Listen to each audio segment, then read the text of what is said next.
Nous allons lire un verset du Śrīmad Bhagavatam, chapitre 8, intitulé Les prières de Kunti et la douleur de Yudhishthira, verset 31. Om Namo Bhagavate Vasudevaya.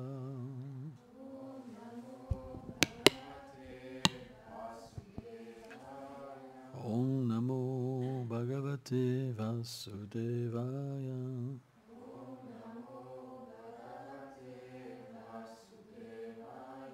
Om Namo Bhagavate Vasudevaya.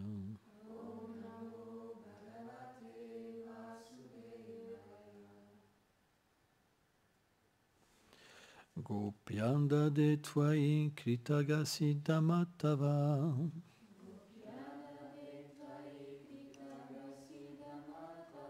Yatanda Srarum Kariram Janasambaram Aksham.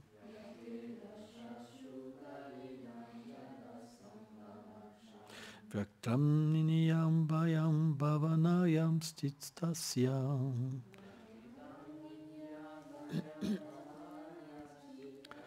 Samam Vimohayati Birhapim Yat Bibeti.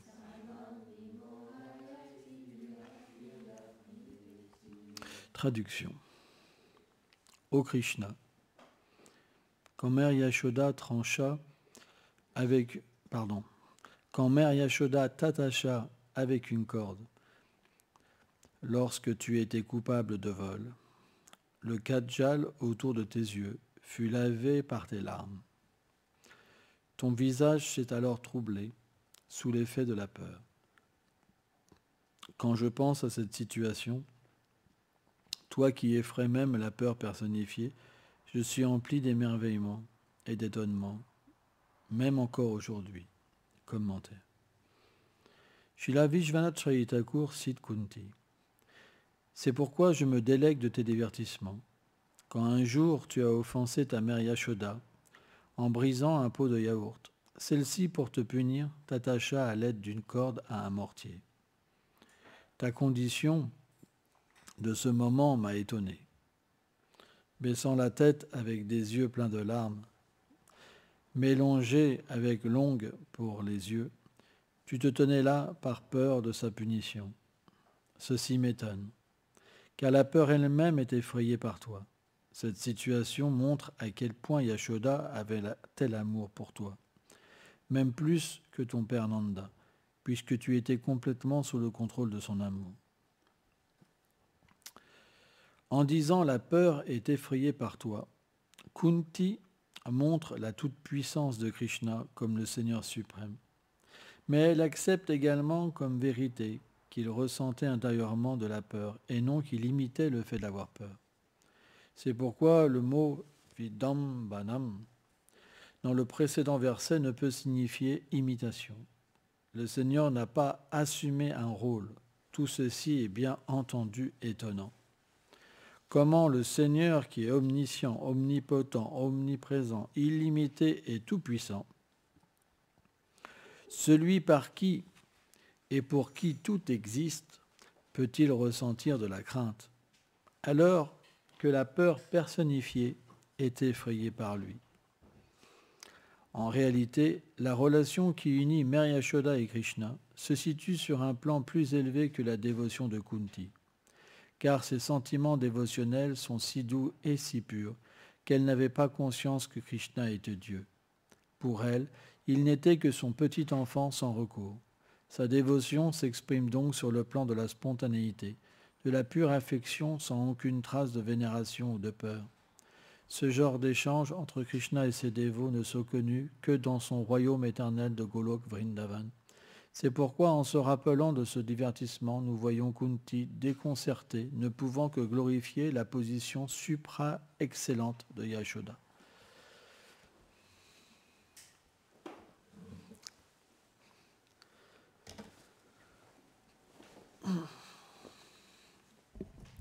Roma Gyanati Milandasya Gyanam Jalam Shalakaya Shakshuru Meditam Janatasmai Shigula Venama Namaum Vishnu Padaya Krishna Pestaya Bhutale Shrimate Bhaktivedanta Swaminiti Namine.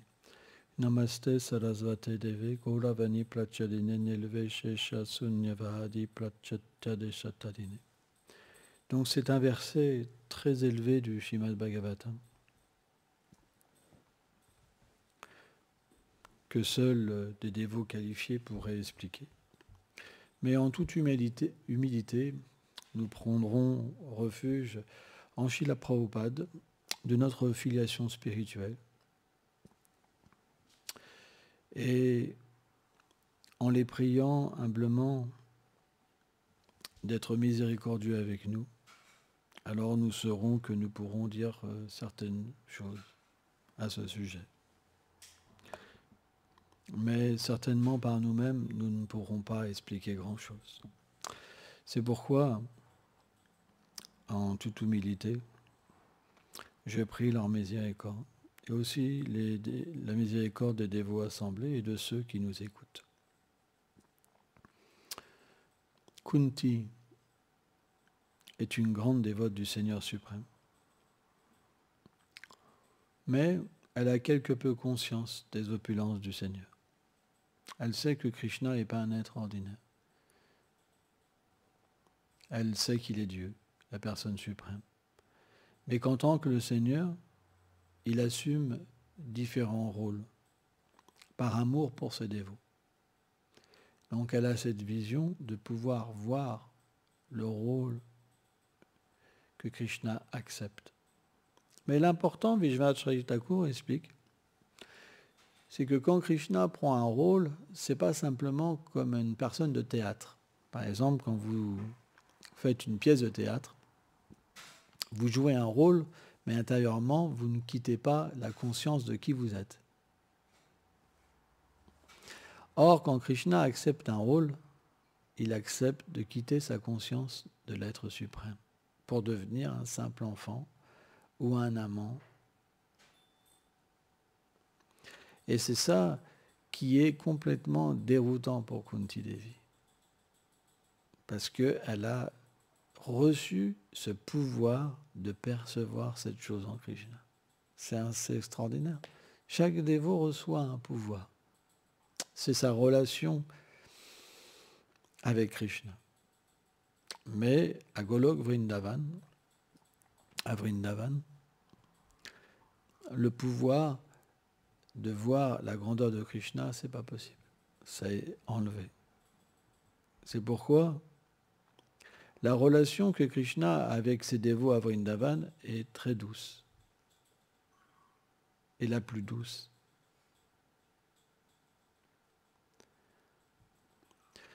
Et il y a un épisode donc où Mary Yashoda a attaché à Krishna. Donc on va être obligé de le raconter aujourd'hui.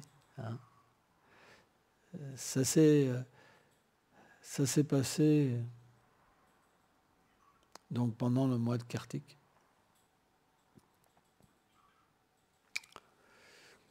Le jour de commémoration où Ramachandra revient à Ayodhya.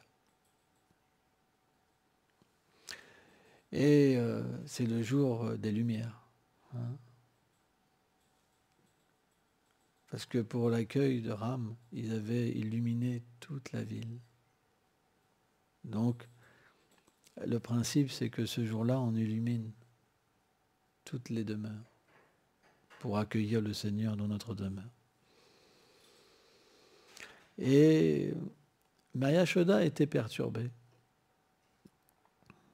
Parce que son amour pour son enfant voulait qu'il soit parfait, avec une bonne réputation.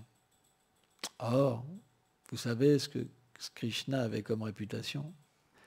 Un voleur, un chapardeur. Vous savez, on a tous aimé, comme on est enfant, de faire des bêtises. Là, on a 2 enfants, là, dans la salle. Ils savent ce que c'est de faire des bêtises, derrière les grands. Il y a un goût particulier. Il y a vraiment un goût particulier. Et en même temps, il y a une peur. Parce que si on se fait choper, on y a le droit. Et puis les grands, ils sont intelligents aussi. Hein, parce qu'ils ont fait les mêmes bêtises quand ils étaient petits. Donc ils connaissent aussi. Donc le petit, il oublie que le grand, il a fait des bêtises.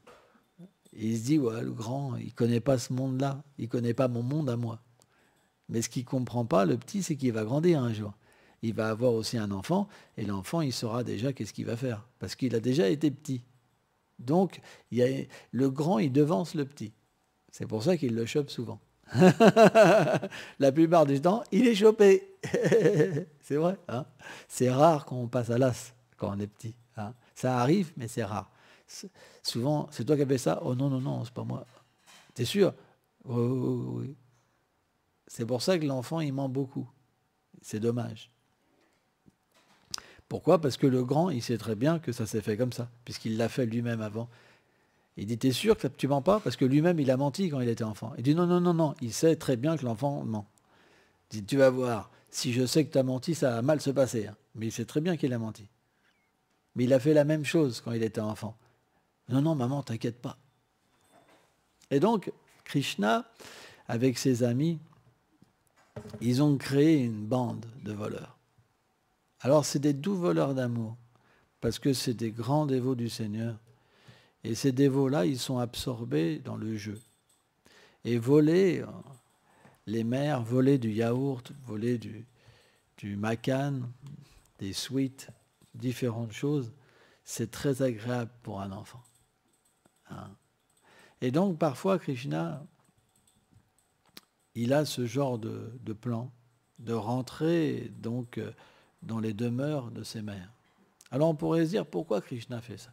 Est-ce que Krishna est un voleur? Non.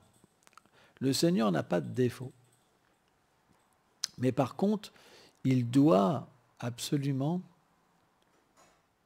satisfaire tous ses défauts. Or, chaque mère à Vrindavan aime Krishna plus que ses propres fils, que ses propres enfants. Et lorsqu'elle prépare différentes préparations à base de lait, elle pense à Krishna. Si Krishna pouvait venir manger, si Krishna pouvait venir, c'est pour lui que je fais ça. Vous comprenez? Donc quand elles barattent, quand elles font différentes choses, elles sont absorbées dans la pensée de Krishna et dans le fait de pouvoir nourrir Krishna directement. Et naturellement, qu'est-ce que fait Krishna? Il fait les arrangements pour voler toutes ces préparations. C'est pour ça qu'à un certain âge, Krishna, il fait que voler presque. Il passe beaucoup de temps à vider les pots. Et les mères, elles font des arrangements pour planquer des choses en hauteur. Et alors les pâtres, ce qu'ils font, c'est qu'ils montent sur les épaules comme ça, et ils descendent les pots, ou alors ils en prennent, ils donnent à un, ils donnent à l'autre, ils donnent à l'un, ils donnent à l'autre, etc. Et dès qu'il y a un bruit,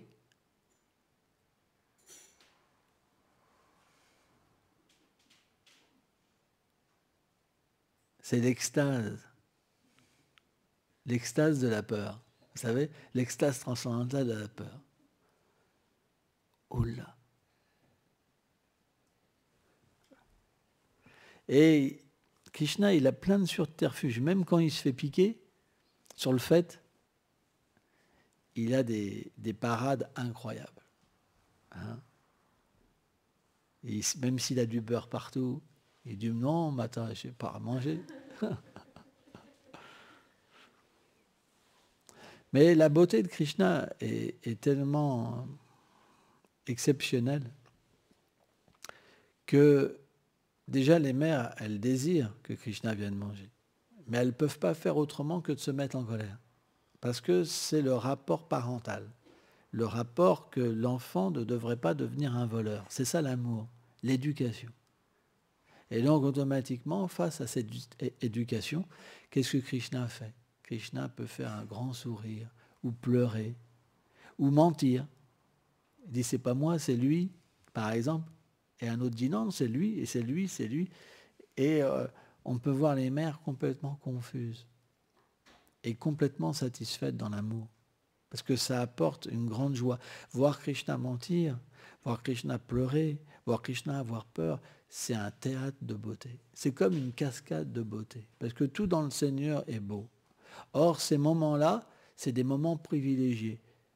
qui sont donnés par le Seigneur pour son dévot. Donc c'est un trésor qui est donné, c'est particulier, c'est un échange d'amour qui vient comme un océan en fait.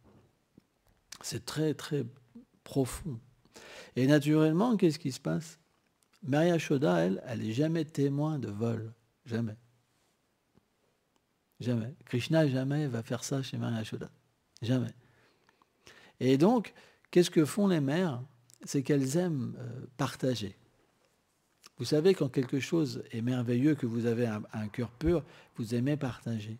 Donc, qu'est-ce qu'elles vont? Elles vont tous se plaindre à Mary Yashoda. Tous. Il y a la queue. C'est le bureau des complaintes. Et Mary Yashoda, elle les écoute avec un sourire en se disant « Mais c'est pas possible, mon enfant, il est parfait. Qu'est-ce qu'elles ont? Qu'est-ce qu'elles racontent ?» Tu vois? Et ça lui procure, en fait, l'extase que les mères ont reçue. Dans cet échange-là, elle le donne à Yashoda. C'est un partage, en fait. Et Mère Yashoda, elle est complètement en extase, quoi. Et elle appelle son Krishna, et Krishna vient. Et Krishna vient comme le suprême, comment dire, celui qui pourrait rien faire de mal.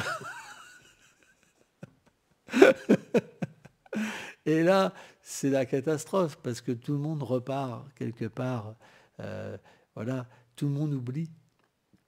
Parce que quand ils voient Krishna, ils ne peuvent pas garder leur colère, ils ne peuvent pas garder leur plainte. Ils oublient tous, ils repartent. Et Mère Yashoda, elle pense, bon, c'est parce qu'ils avaient envie de voir Krishna, ou ils avaient, voilà, quelque part, ils n'étaient pas bien ce jour-là. Mais voilà, donc elle oublie. Mais un jour, quand même, par l'arrangement de Yoga Maya, elle s'est dit, quand même, toutes ces plaintes tous les jours, c'est quand même étrange. Est-ce qu'il ne ferait pas des bêtises quand même? Elle a réussi à se poser cette question. Et elle dit, s'il fait ces bêtises d'aller voler, quelque part, c'est parce que mes préparations ne sont pas assez bonnes. Pourquoi? Parce que ce n'est pas moi qui les prépare directement. Inconsciemment, Mère Yashoda, elle sait qu'elle a le plus grand Vatsalyaras. C'est elle qui a le plus haut sentiment parental. C'est expliqué. Et donc, inconsciemment, elle sait que si elle prépare des préparations pour Krishna, Krishna arrêtera de voler. Parce que où il va goûter une telle préparation? Nulle part. Donc elle va pouvoir lui retirer ce défaut. Vous comprenez? C'est l'amour. Elle va pouvoir lui retirer ce défaut. Mais en même temps, ce n'est pas possible parce que Krishna, il doit donner l'amour à toutes ses mères aussi. Vous comprenez?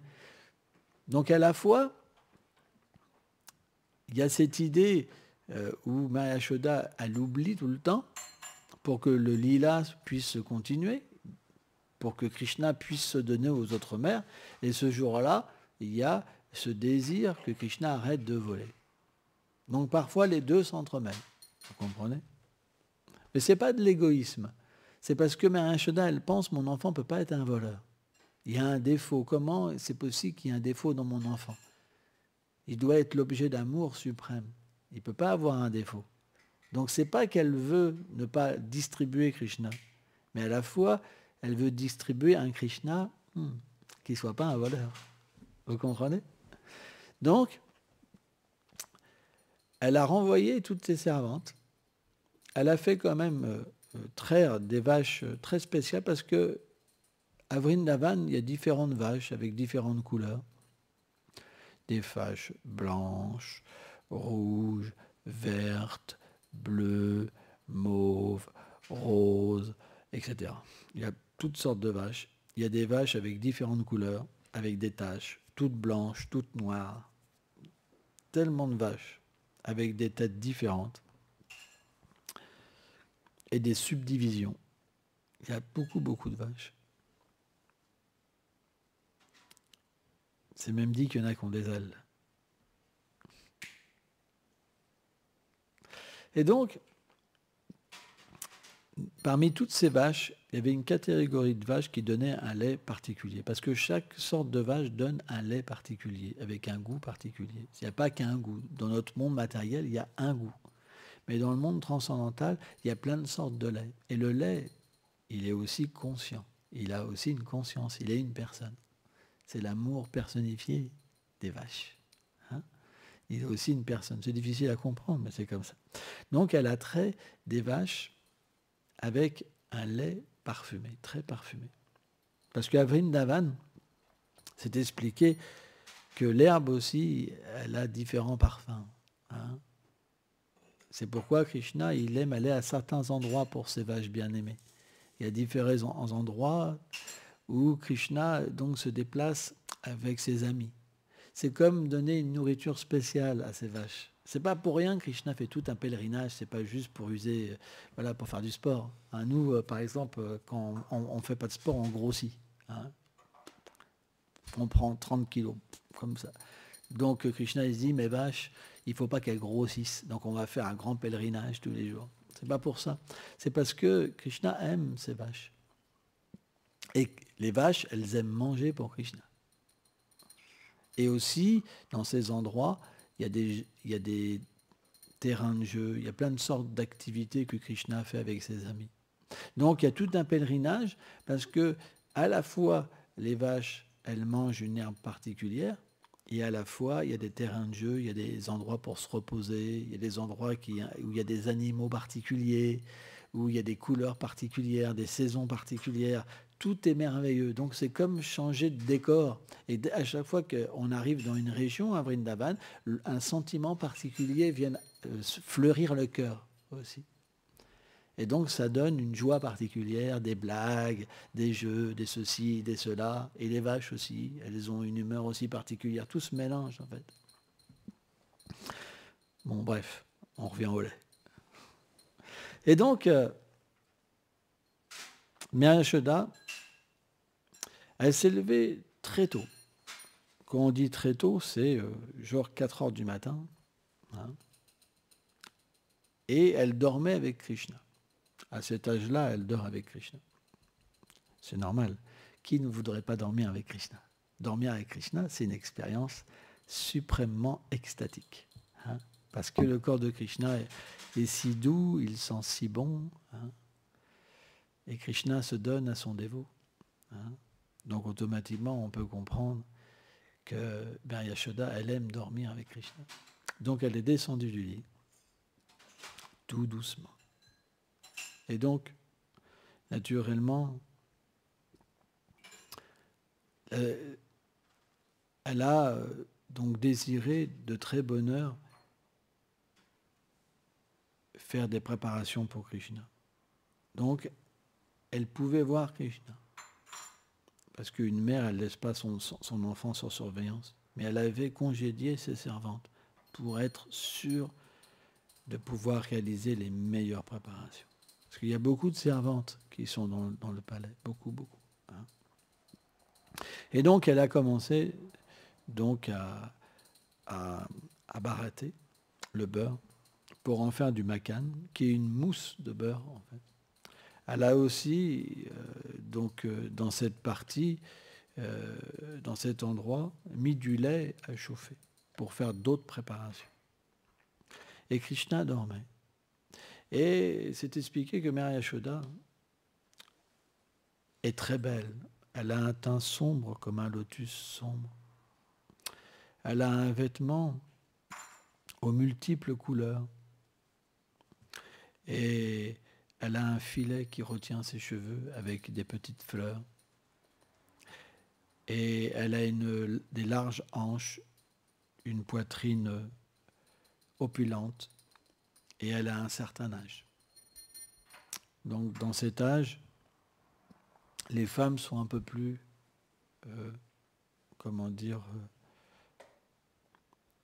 voilà, une femme, hein, pas une jeune fille. Hein, hein. Et en même temps, Yashoda est la personnification aussi de la beauté. Il y a ces deux côtés. Il y a la côté de la stature de la femme, et en même temps, elle est suprêmement belle. C'est la suprême chasteté. Yashoda, ça veut dire celle qui donne le bon augure, qui apporte le bon augure à tous. Donc, c'est particulier. C'est la source de la bonne augure, qui diffuse la bonne augure partout. Yashoda. Et donc, elle a commencé à prendre les bharates et à bharater, tout en pensant à Krishna, en regardant à Krishna. Et là, c'est expliqué que dans le monde transcendantal, tout est une personne.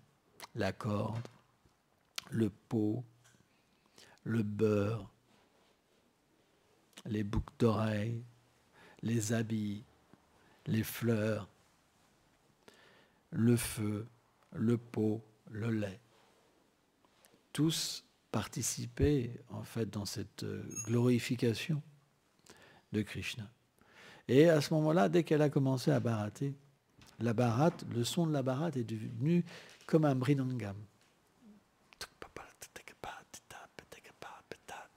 Hein? Alors, je ne sais pas exactement le son, mais voilà, il y avait un bruit véritablement parce qu'elle bharatait véritablement avec une parfaite harmonie et complètement absorbée en Krishna. Le son était quelque part régulier et dans un rythme parfait. Donc, ce son faisait comme un bruit de percussion. Et ces bracelets faisaient comme des cymbales. Et elle chantait, elle a fermé les yeux, elle s'est mise à chanter les gloires de Krishna. Donc ça faisait comme un kirtan merveilleux. Une ambiance merveilleuse s'est manifestée, comme un océan de nectar. Et naturellement, le lait, c'est expliqué, le lait est une personne. Sanatana Goswami explique ça, le lait est une personne, Avraj. Il a commencé aussi à chauffer. Tous travaillaient pour le plaisir de Krishna. Tout était tellement parfait. Mais Krishna, le petit Krishna, donc Dieu est la personne suprême, qui s'absorbe dans ses lilas et qui oublie qu'il est la personne suprême, quelque part le bruit, la douce musique d'amour de Yashoda l'interpelle. Et il touche pour voir si sa mère est à côté de lui, il voit personne, et puis il voit que sa mère n'est pas là. Alors il commence à pleurer pour appeler sa mère. Il pleure. C'est expliqué que les pleurs de Krishna, c'est comme le Omkara. Hein? Il pleure. Et il commence le Kajal donc coule de ses yeux. Il dit, mère m'oublie. Elle ne s'occupe pas de moi. Et donc Krishna, c'est expliqué, hein, il a eu du mal à descendre du lit parce qu'il était tout petit. Tout petit. Il avait juste une petite cordelette autour de sa taille, il était nu. Et là, donc, il s'est approché de sa mère. Mais il était absorbé dans la beauté de sa mère, parce qu'elle était absorbée en lui. Elle était tellement absorbée en lui, dans l'amour pour son enfant. Et Krishna voulait qu'elle s'absorbe d'une manière externe. Vous comprenez ? C'est comme Dhruva Maharaj. Dhruva Maharaj, quand il méditait sur Vishnu, à un moment, Vishnu est apparu extérieurement et sa méditation s'est coupée. D'interne, il est passé à une méditation externe où il a vu l'objet de son amour se manifester devant lui. Et là, naturellement, quand Krishna est arrivé, il titubait comme ça et il a tenu la bharate. Et donc, mystiquement, Mère Yashoda, donc, elle s'est éveillée de sa méditation et elle a vu son petit enfant devant. Et là, quand elle l'a vu, naturellement, elle s'est dit, je vais lui donner la tétée. C'est la nature d'une femme qui a un enfant. C'est qu'elle ressent une montée d'amour, une montée de lait. Alors, d'un point de vue matériel, c'est possible, mais d'un point de vue spirituel, c'est encore supérieur. Hein? Et là, qu'est-ce qu'elle a fait ? Elle a mis Krishna sur ses genoux, et elle a sorti donc son sein, et elle lui a donné à boire. Et Krishna était content. Il était content, il buvait. Il n'avait même pas à aspirer. Tellement l'amour de Yashoda est tellement grand que c'était comme une rivière de lait qui se manifestait de son amour transcendantal. Et Krishna buvait. Et Krishna, il est illimité. Il contient tous les univers, Krishna. Toute la création, toutes les créations. Il est sans limite. Et l'amour de Yashoda est sans limite. Il y avait une sorte de compétition dans celui qui pouvait le plus avaler et celui qui pouvait le plus donner. Et Mère Yashoda ne pouvait pas perdre non plus. Quelque chose de mystique. Et pendant ce temps-là, le petit lait, dans la petite casserole, c'était pas facile pour lui. C'était dur. C'était dur parce que quand on a affaire à des gabarits aussi grands que Yashoda dans la dévotion, on va naturellement déprimer. On va se sentir tellement petit. On va se dire, mais à quoi sert ma vie? Pourquoi Krishna va accepter mon petit service? À quoi je sers? Ma vie est nulle. Et donc, le lait a désiré mourir, se suicider. Et qu'est-ce qu'il a fait? Il a débordé du pot et il a voulu se jeter dans les flammes qui étaient en dessous. Et mystiquement, l'énergie du Seigneur est tellement merveilleuse, l'énergie de divertissement, c'est que tout de suite Yashoda a été consciente de ce qui se passait. Tout de suite. Elle a quitté sa propre méditation, son propre bonheur, tout de suite pour se tourner vers le lait. Et Krishna a tout de suite compris ce qui se passait. Qu'est-ce qu'il a pensé? Mère va me délaisser pour le lait. Il va me délaisser. Prabhupada explique, il s'est tenu comme un petit singe. Vous savez, un singe, quand vous allez à Vrindavan, les petits singes qui sont sur les mamans, ils s'agrippent. Les mamans, elles font des bonds, jamais ils tombent. Ils sont experts, vraiment, ils peuvent tenir, mais fortement. Ah, c'est incroyable. Et Krishna a commencé à prendre sa mère, parce qu'il savait ce qu'elle allait se passer. Mais Mère Yashoda, elle avait tellement d'amour pour Krishna, elle contrôlait tellement Krishna, que c'est expliqué, elle l'a pris comme ça, juste comme ça. Toute la force du Seigneur suprême, elle l'a pris comme ça. Et là, elle s'est tournée vers le lait, elle dit, ne t'inquiète pas. Ne t'inquiète pas, je te promets, je délaisse mon propre bonheur pour toi. Je délaisse mon service pour toi. Je te promets, je vais t'engager dans le service de mon enfant. Je te le promets. Et là, elle a pris quelques petites gouttes d'eau, elle l'a calmé, et le lait, il est revenu dans la casserole. Il était content. Parce que quand quelqu'un de cette envergure de Mère Yashoda vous promet quelque chose, il y a un tel sentiment d'amour qui se transmet en vous que naturellement, vous êtes déjà satisfait, complet. Quand une personne comme ça vous donne sa protection, fini. Vous êtes complètement satisfait. Le but de votre existence est comblé. C'est ça, Vrindavan. C'est pourquoi à Vrindavan, personne n'est inférieur. Parce que même s'il y avait quelqu'un de moins élevé dans la dévotion, ceux qui ont plus de dévotion, ils vont naturellement donner pour que tout soit au même niveau. Et le plus grand exemple, c'est Srimati Radharani. Radharani, jamais elle n'oublie quelqu'un. Ce n'est pas le moment de jouer avec une montre. Quand il y a des sujets tellement beaux, il faut faire attention. Hein?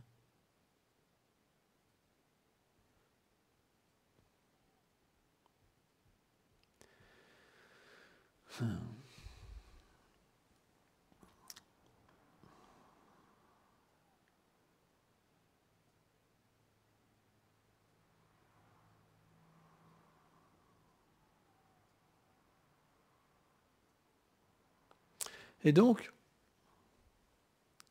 pendant ce temps que Mère Yashoda s'occupait du lait et qu'elle avait délaissé Krishna, qu'est-ce qu'a fait Krishna?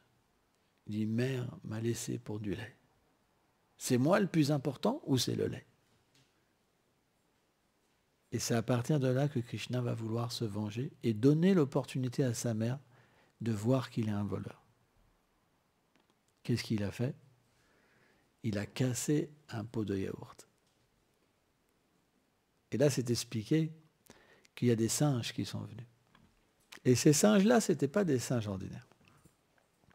Parce que Ram avait promis qu'il récompenserait les singes. Et donc Krishna s'est servi de ce moment-là pour distribuer du yaourt aux descendants des singes. Et il était très content, Krishna. Il mangeait, il distribuait. Mais en même temps, il était conscient qu'il faisait une bêtise. Et Mère Yashoda, donc à un moment, quand elle a calmé le lait, elle dit, mais où est mon enfant? Où est mon enfant? Et donc, elle l'a trouvé dans cet endroit en train de voler du beurre. Et là, quand Krishna a vu ça, il a vu sa mère arriver. Il a eu le hoquet, tellement qu'il a eu peur. Ah, il avait du yaourt partout, sur les mains. Il y en avait dans toute la pièce. Et Mère Yashoda a dit, mais c'est vrai, tu es un voleur. Tu es un vrai voleur. Tu es un voleur. Non, non, je ne suis pas un voleur. Non, non. Et donc, elle a pris un bâton pour le corriger. Et là, qu'est-ce qu'a fait Krishna? Il s'est mis à courir, à s'enfuir, de peur. Et Mère Yashoda lui courait après dans toute la maison, comme ça. Et Krishna, il était petit, il courait dans tous les sens. Et Mère Yashoda, parce qu'elle avait un corps plus développé, elle avait plus de mal à se déplacer. Mais elle n'arrivait pas à l'attraper. Parce que personne ne peut attraper Krishna. C'est impossible. Et à un moment, Krishna, il a réfléchi. Il s'est dit, ma mère, elle n'a pas de voile sur la tête. Et dans la société védique, une femme a toujours un voile pour cacher sa féminité, pour pas que les hommes puissent être attirés, etc. Même si dans le monde spirituel, il n'y a pas d'attirance comme ça, c'est une loi qui existe éternellement dans le monde spirituel. Et là, Krishna s'est dit, si je sors dans la cour, elle ne pourra pas me suivre. Et là, il est sorti dans la cour. Et bien, Yashoda, elle s'est arrêtée. Elle dit, mince, je ne peux pas casser l'étiquette védique de sortir dehors sans un voile. Mais en même temps, je dois le corriger. Il est mon fils. Je vais l'attraper. Et elle est sortie. Mince. Et là, il y a eu une course-poursuite dans le jardin. Et c'est expliqué que personne ne peut attraper Krishna. Parce qu'elle voulait attacher Krishna. Et les divertissements du Seigneur ne peuvent pas s'arrêter. Chaque moment, à chaque heure, chaque minute, il y a une programmation de ces divertissements. Vous ne pouvez pas arrêter. C'est pas possible. Mais à un moment, elle s'est focalisée sur les pieds du Seigneur. Quand elle courait, Mère Yashoda, elle s'est focalisée sur ses petits pieds pareils au lotus. Elle les a captivés dans son cœur. Comme Dhruva avait capturé les pieds de Vishnu. Et à ce moment-là, elle a pu rattraper le Seigneur et l'attraper. Elle l'avait déjà attrapé dans son cœur, capturé dans son cœur. Et du coup, Krishna s'est fait capturer. Et là, elle commençait à pleurer, à avoir le hoquet, Krishna. Et parce qu'il regardait le bâton. Me frappe pas, me frappe pas, je recommencerai plus, me frappe pas, je te promets, je mangerai plus, je volerai plus. Et comme il était surexcité par la peur, elle a vu que le bâton, c'était trop, donc elle a acheté le bâton. Mais elle s'est dit, quand même, il faut que je lui donne une punition. Et en même temps, elle avait peur que Krishna se sauve, dû à la peur. Donc elle a vu un mortier, et elle a vu donc une corde avec un mortier. Et donc, elle a commencé à donc vouloir attacher Krishna. Et là, c'est expliqué que pendant cette course, il y avait quand même toutes les servantes, il y avait toute la maison voilà, qui était Gokul, qui était là, qui regardait, qui frappait des mains aussi, quoi, pour quelque part voilà, encourager Yashoda à attraper Krishna. Et donc, il y avait une grande corde, et quand elle a voulu attacher Krishna, il manquait 2 doigts. C'était bizarre comme truc. Cette corde, elle aurait pu attacher 5-6 Krishnas, c'est 8 Krishnas. Et dès qu'elle essaie de relier, il manquait 2 doigts. Et puis à Vraj, tout est sous l'effet du divertissement du Seigneur. Personne ne peut vraiment comprendre et contrôler. C'est l'extase. Vous comprenez? C'est le pur amour, c'est l'extase. C'est pas possible, mais en même temps, si ça se fait, c'est l'extase. Et donc tout le monde souriait. Et ils ont commencé à envoyer d'autres cordes à Yashoda. Donc elle a pris une deuxième corde, 3 cordes, 4 cordes. Et là, tout le monde souriait. Tout le monde frappait des mains. Tout le monde chantait. Aujourd'hui, tu ne pourras pas attacher ton canard. Parce qu'il est protégé par la providence. Tu vois bien, Yashoda. Et là, Yashoda a dit, non, c'est mon fils, je le contrôle. Elle a pris juste sa petite cordelette et ça a suffi pour attacher Krishna. Donc, à partir de là, Krishna, il était embêté. Mais Yashoda est revenu à ses activités. Krishna est embêté. Ses petits copains, ils sont venus. Il dit, allez, viens, on va jouer. Mais je peux pas, je suis attaché.